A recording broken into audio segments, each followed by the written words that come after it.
विस्तारानं पंतप्रधान नरेंद्र मोदी आपल्या 5 देशांच्या दौऱ्याच्या शेवटच्या टप्प्यात आज नामिबिया या आफ्रिकी देशाच्या भेटीसाठी तिथे दाखल झाले आहेत।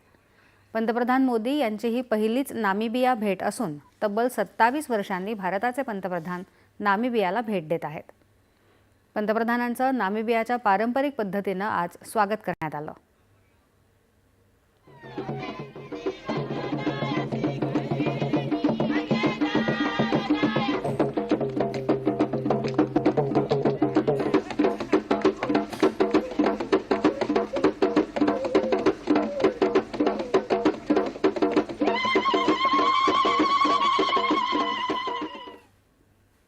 त्यानंतर नामिबियामधल्या भारतीयांनी देखील पंतप्रधानांचं अतिशय उत्साहात स्वागत केलं।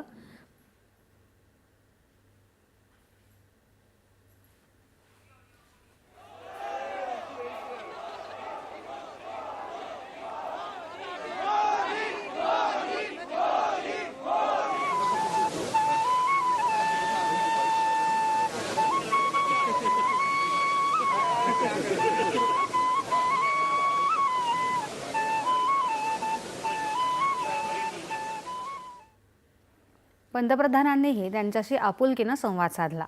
यावेळी नामिबियामधल्या योगसाधकांनी सादर केलेल्या योगासनांच्या प्रात्यक्षिकांचीही पंतप्रधानांनी प्रशंसा केली। आपल्या दौऱ्यात पंतप्रधान नामिबियाचे अध्यक्ष नेटुम्बो नंदी एंडिएत्वा यांच्याशी द्विपक्षीय चर्चा करणार आहेत। तसंच नामिबियाच्या संसदेतही त्यांचं भाषण होणार आहे।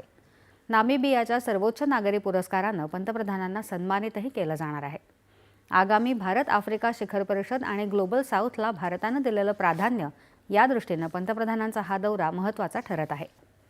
ऊर्जा, तेल आणि नैसर्गिक वायू, महत्त्वाची खनिजं अशा विषयांवर दोन्ही देशांमध्ये चर्चा होण्याची शक्यता